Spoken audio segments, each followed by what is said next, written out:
So yeah, thank you so much for coming to this panel. I'm really excited about it. I am Matt Parker. I am a game designer and a professor at the NYU Game Center.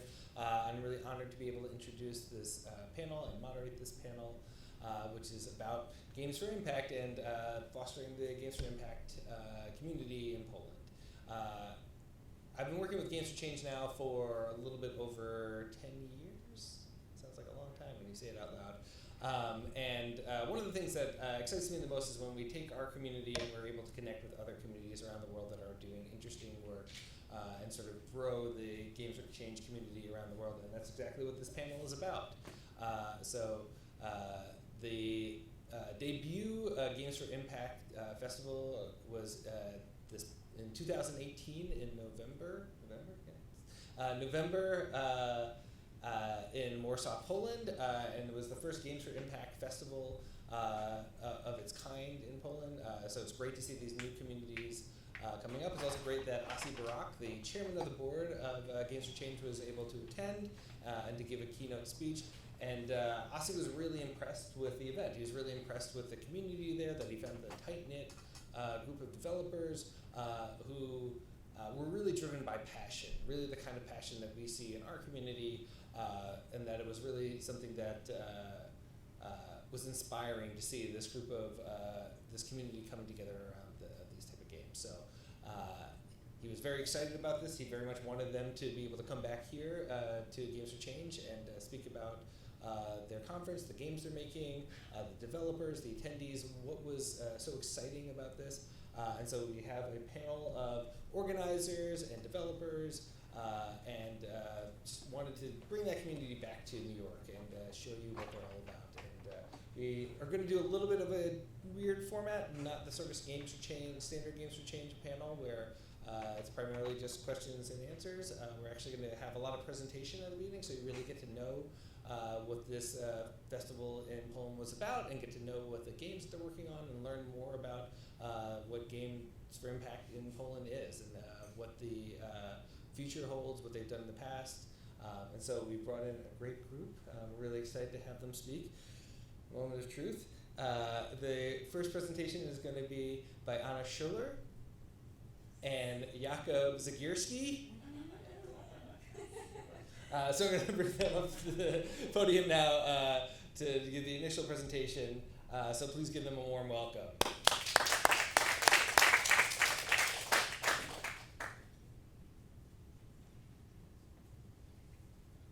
Thank you, Matt, and thank you for having us here. We are really honored to be here, and we are glad to see that there are a lot of people here. Like comparing to, I was afraid that we will be in a greater number than you are, but it's the opposite. So we are excited. My name is Anna Szylar, and I'm from the Mickiewicz Institute.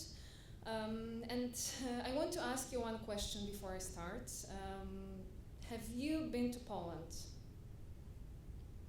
Wow! That's pretty good. Are you Polish? They're all here. Wow, that's a surprise, actually. So that's why you're here, I guess. But even if you haven't been to Poland, I'm sure you know that we had a tough history, and the hardest time that we went through, like other European and non-European countries as well, was the Second World War, and the occupying Nazis razed Warsaw during the Second World War, as all of you know, and then from that point, after the transformation, that was in 1989, Poland's government operated under the oppressive thumb of the Soviet Union. But despite that fact, games found their way to Poland, and many Poles were first introduced to games through arcades, like many Americans did as well. So the first arcade actually opened in Poland, in Warsaw, in 1972, but still playing video games at home was much harder and was a unique situation. But Poles were waiting and were queuing for like basic goods like food and toilet paper during that time, but the gaming community organically grew on markets, and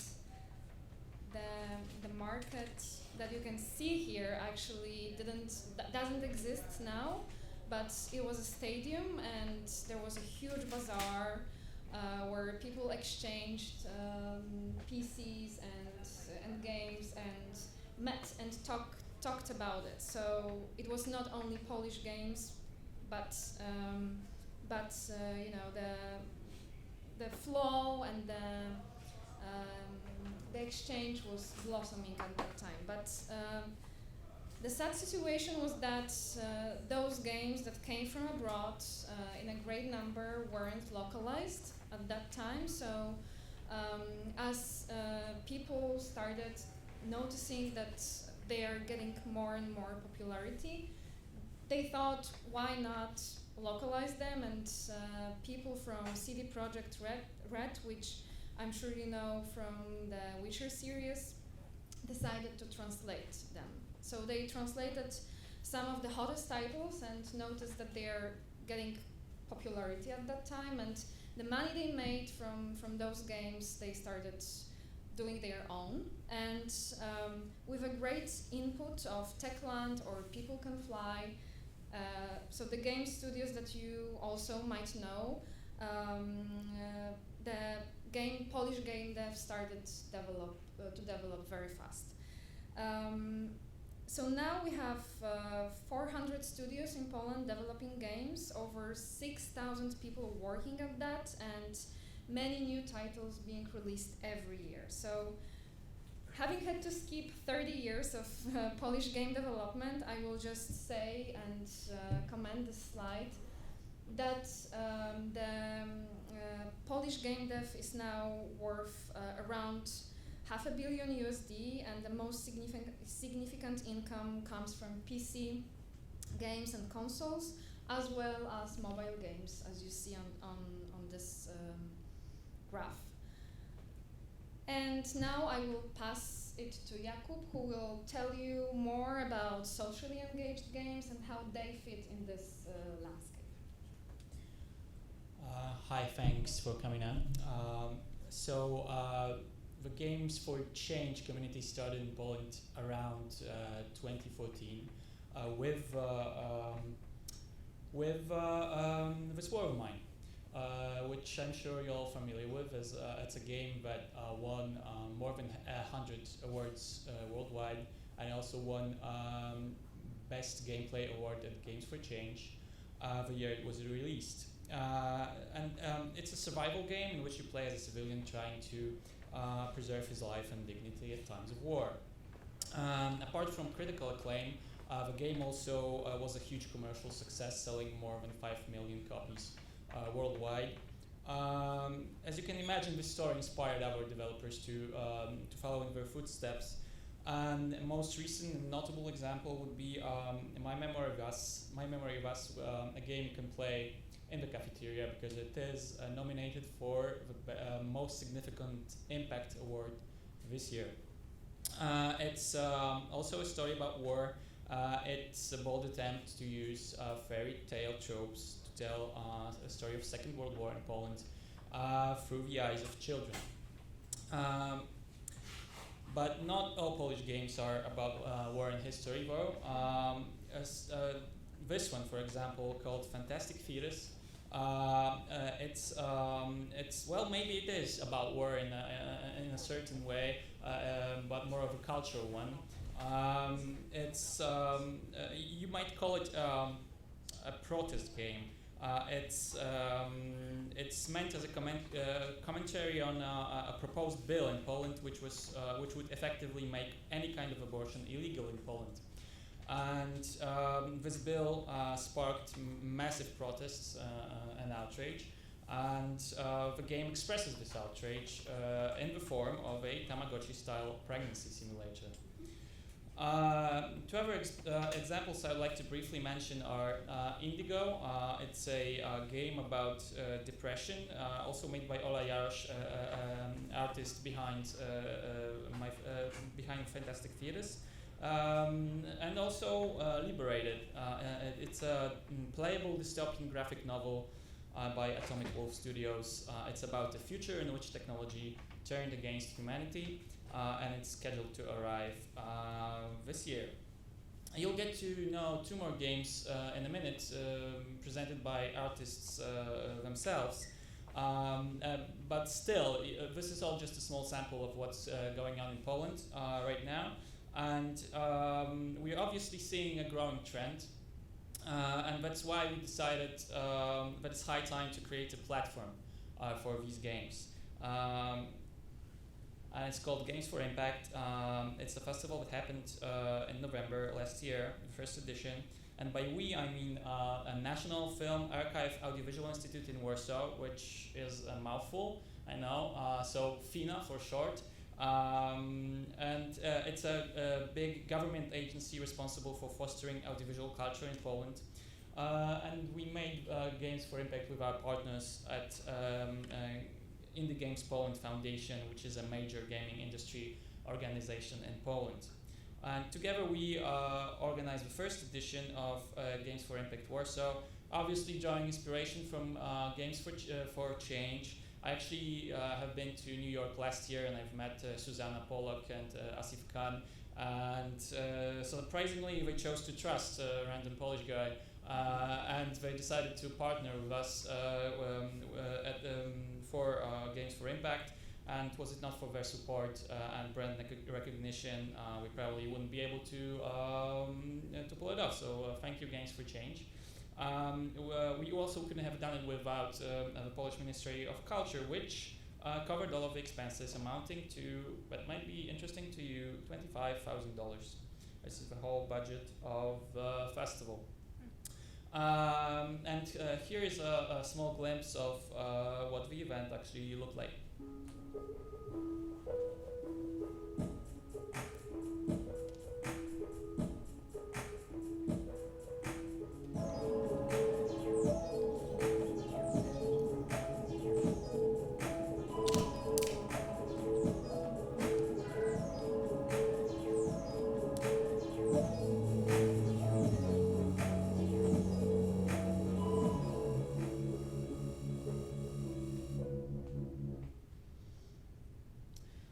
So a few factoids about the event. We showcased more than 30 games in a game arcade. We had more than 40 speakers come over, including Asi, and including Emmy and Ryan Green, which who you probably are familiar with. And yeah, about 250 attendees, mostly developers, investors, policymakers, media, and researchers. We had some trouble reaching actually to people from medical sector, educational sectors. They kind of don't really understand what we are all about. So it only goes to show how much work is still in front of us, and we are planning to undertake the task with the second edition of Games for Impact, which we are planning end of November this year. And so if any of you are interested in showcasing the projects or research in Warsaw, you're more than welcome to reach out to me after the panel. But that's not the only international project we'd like to invite you to take part in, and I'll let Anna explain.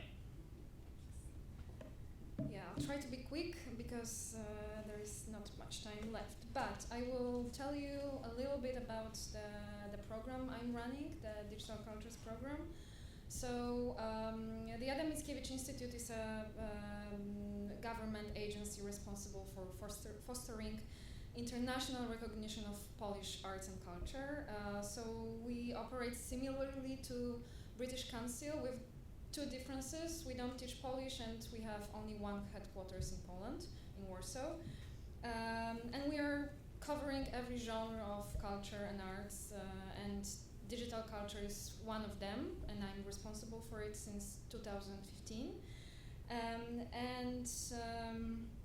We support Polish game developers on many important and less important trades and events. You can see Amaze here, you can see South by Southwest. We also took part in GDC and China Joy, so we are pretty much trying to be in the most significant places and festivals.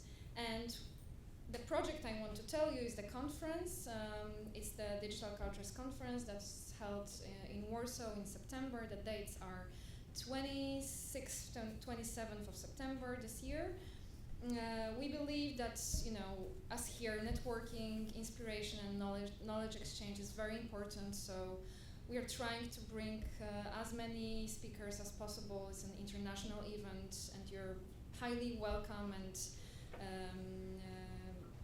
it would be great if you could make it to Warsaw.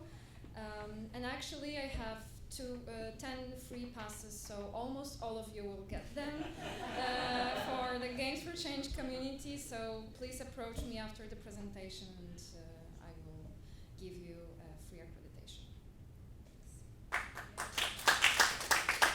I will now pass it to Cieślar, who will give you a different approach, and then Agnieszka Mulak, who will tell about their perspective on making socially engaged games and tell you about their works. So hello, dzień dobry. My name is Cieślar. I'm the founder of Failcore, a company dedicated to experimenting with games, politics, and pop culture. And one of the things we encountered during our time looking for the new game was inequality and late capitalism. And you probably all heard about how inequality is bad, and I could talk about a lot of statistics. One of the things that strike me all the time is that the higher the inequality in the country is, the lower the lifespan is. So it actually kills people. And the second one is that that the crime rises with the higher inequality. But I also have some diagrams and charts, and I know you are very excited about it, so let me go. So this suspended bridge is actually a mnemonic device to see how great inequalities affected economy, and how counterproductive it is for capitalism itself. So we have these two spikes. One is in 1928, and another one is in 2008.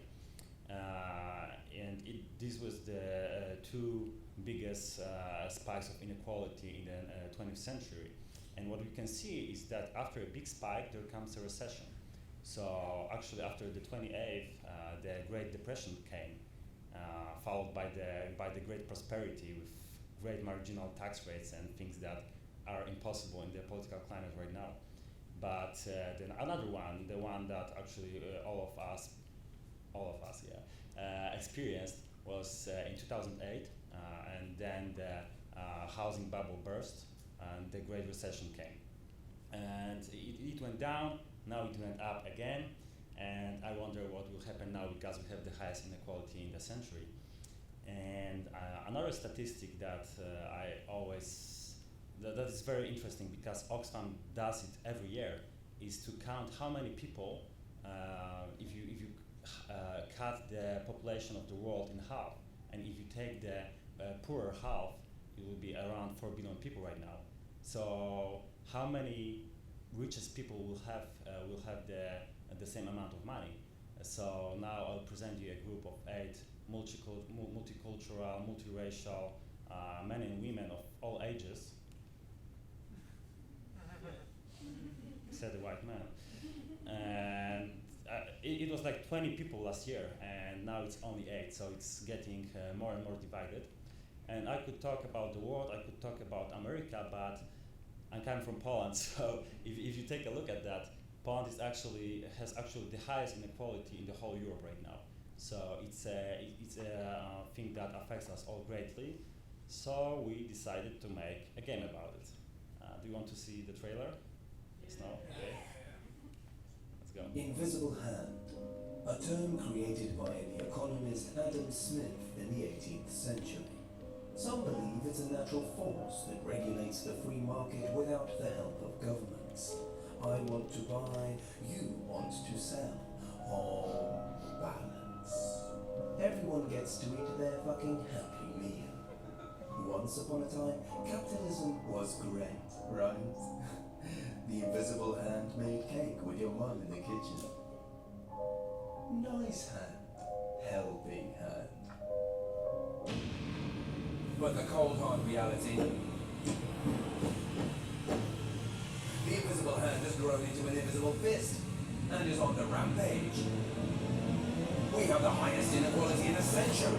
Now, it's time for you to step up. Can you beat the invisible fist? Or will you end up getting knocked the fuck out to become Jeff, a self-made technological multi-billionaire? Rena, a middle-class university student. Lianhua, an electronics factory worker. And fight the invisible fist!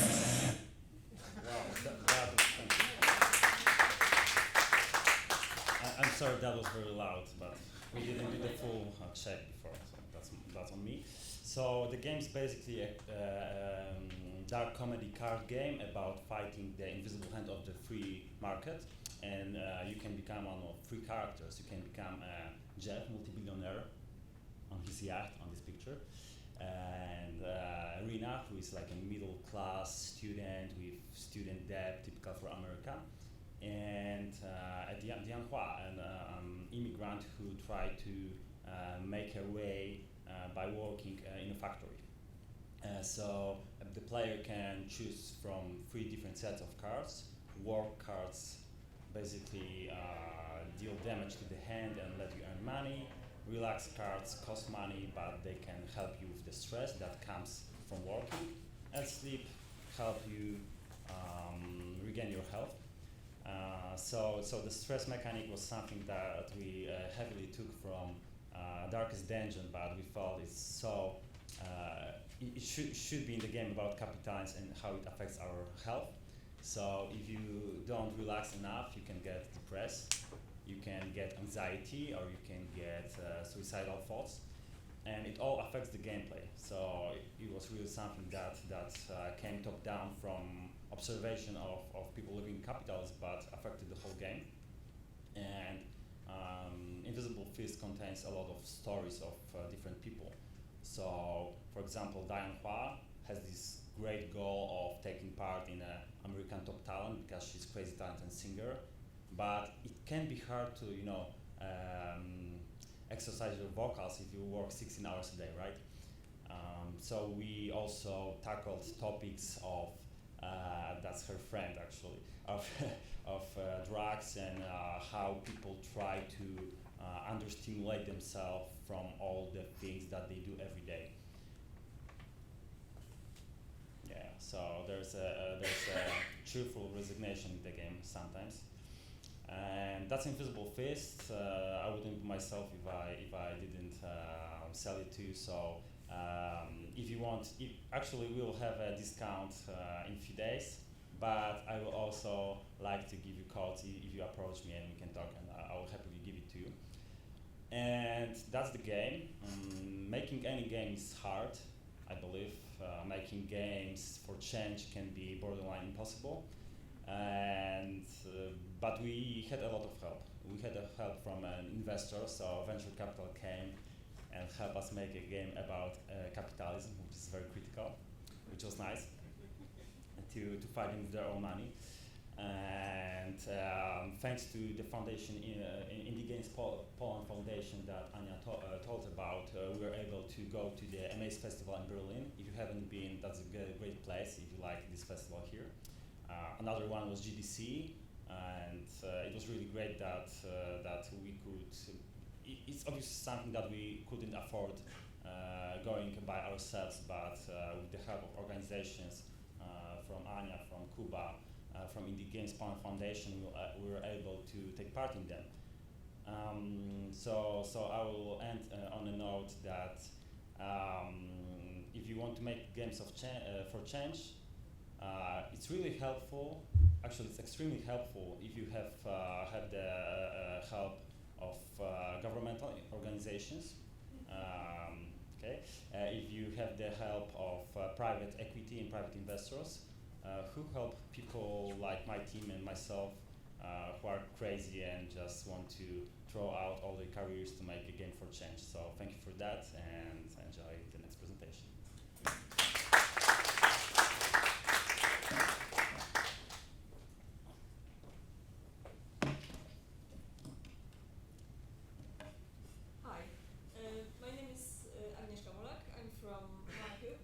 MoaCube is a small indie studio, and basically we're very indie. We look like this. I began we're very indie. We can destroy everything that comes our way, any technology. Basically, about 8 years ago, I was working as a freelancer for corporate companies, and I heard my friend was creating video games and that they were searching for a writer, and I had no background in writing whatsoever, and I was so annoying and so persistent that they absolutely had no way out. And they took me in, and I've been working with them ever since. It's been wonderful, which basically is to say that, one, that determination will get you everywhere. But two, that at that time in Poland, there was too few people on the market.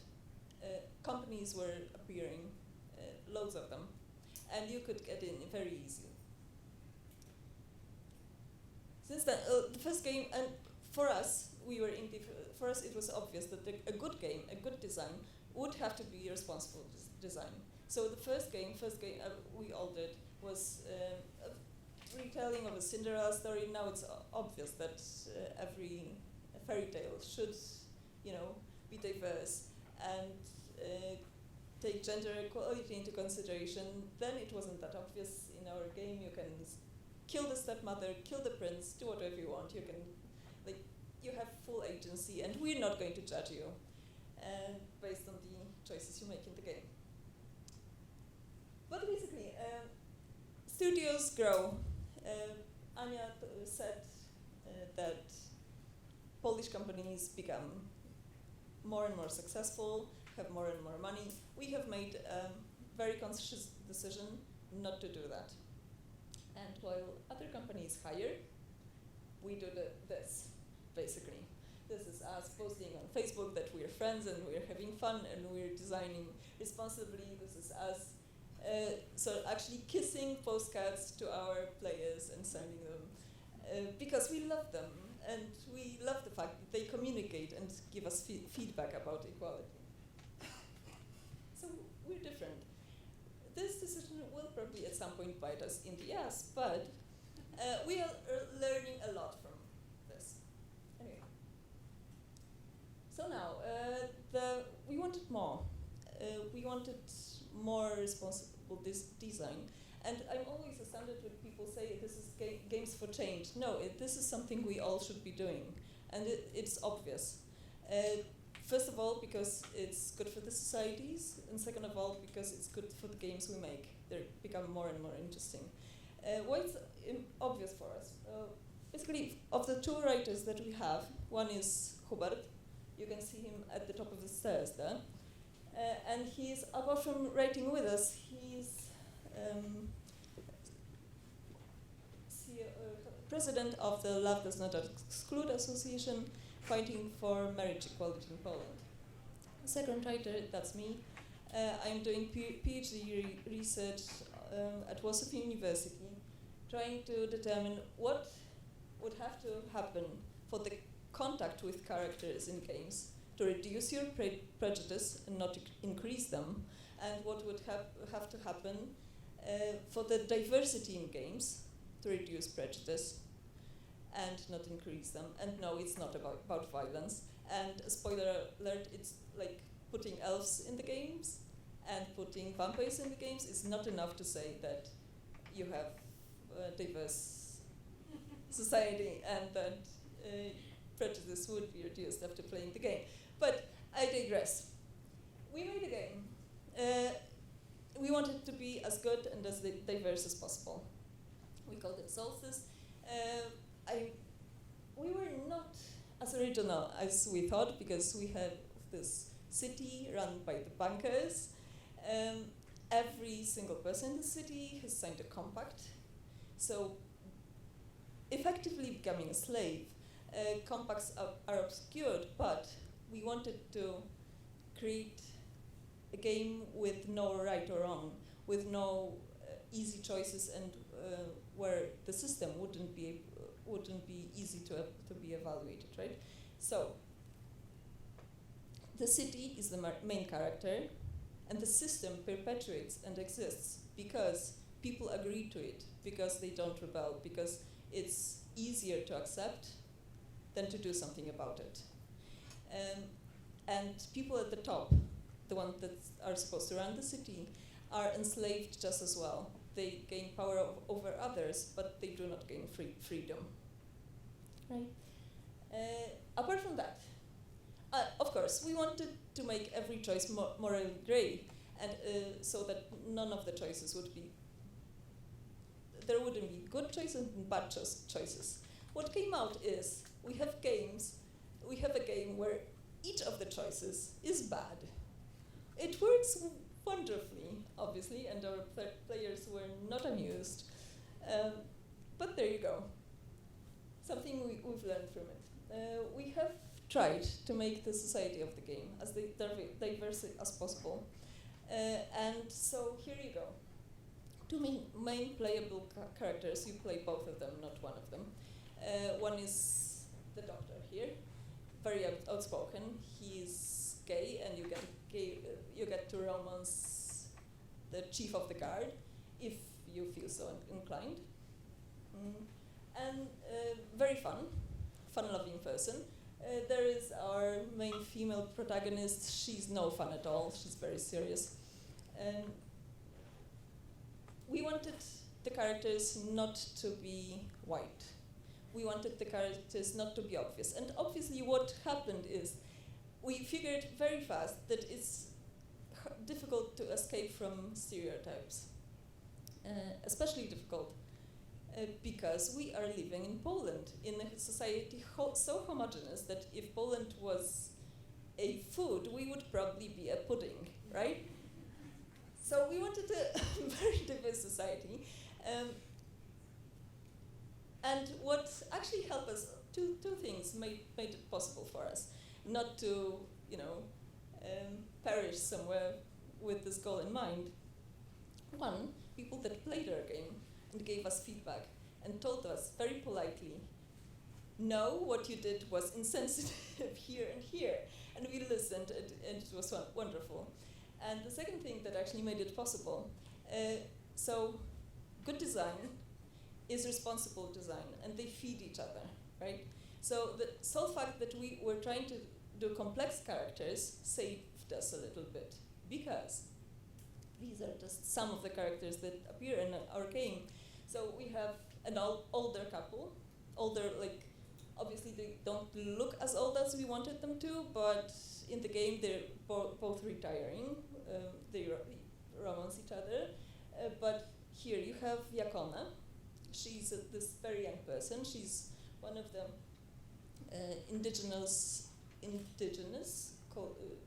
representative of indigenous culture in the city, which would definitely be a very tricky thing to write.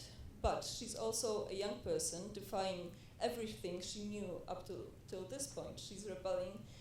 She's tough. She wants to show she has no emotions whatsoever. So basically all these things play from each other nicely, and we have this character with depth, which saves us a little bit from the obvious racial dangers of writing such a character. Here you have the courtesan, which obviously would be this would be a gender stereotype. And it would be tricky to write, but she's one of the most intelligent characters in the game. Very cunning. She says it straightforward to you that she uses certain social tools as weapons or to protect herself in this very perilous situation.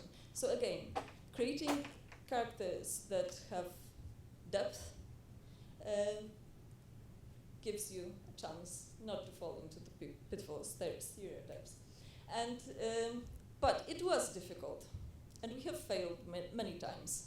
So for our next game, we had this crazy idea. Okay, so we are going to avoid the dangers altogether because we have found a shortcut, which would be like this, a quote from the game. Victor screamed in his sleep, then woke up trembling again.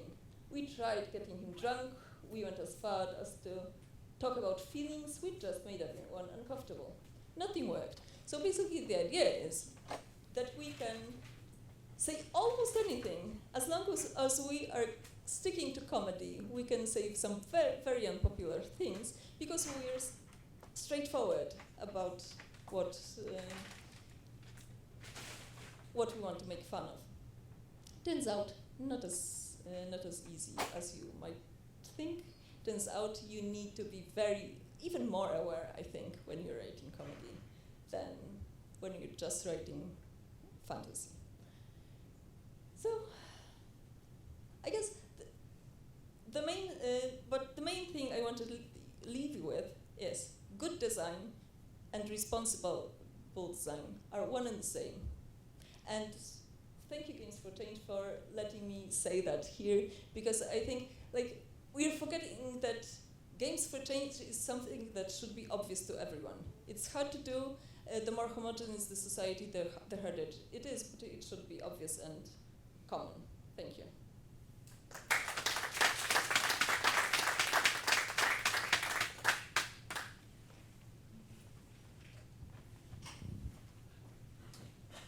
All right, thank you very much. You guys have microphones? Could pass around? Great. So I'm going to just ask a couple questions, and then we'll open it up to the audience for questions that you might have. It's interesting because making games in Poland seems a little bit different than making games in America. For example, on the plus side, it seems like lots of governmental support. That seems nice. less familiar with that. Socialism. But yeah, say that in the wrong crowds, you'll get in trouble around here. But then, lack of diversity makes it hard to write things that you're trying to do. What do you consider sort of the main advantages and disadvantages? What's unique about developing games in Poland, especially games for impact? Thank you.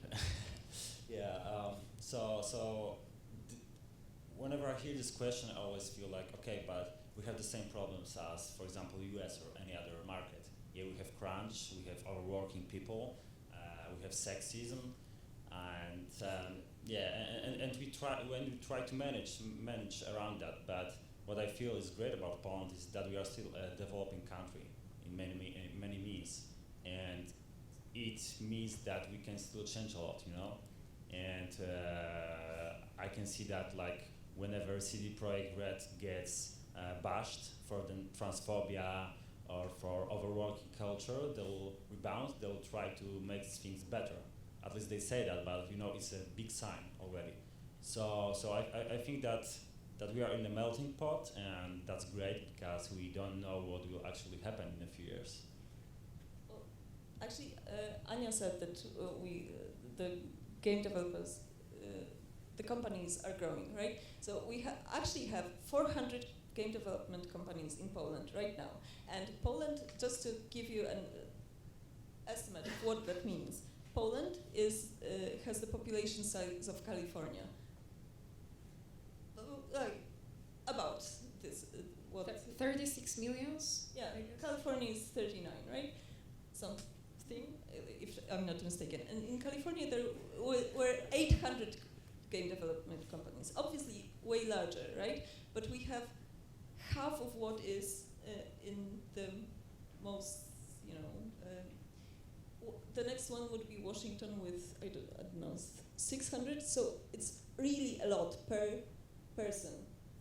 And it happened in the last, 5 years. So basically everything is changing. There's nothing that we know. Game developers have to learn a lot in a very short time in Poland. So basically, we have loads of problems, but it also means they're fairly easy to fix because people are accustomed to change. We have to be. So I guess that's the difference. So it's interesting what you said about the last 5 years being such a ramp up and talking about the history of games in Poland. What made 2018 the time for Games for Impact? What made that sort of the year to sort of call attention to this, to start building this community around this, to sort of catalyze that happening?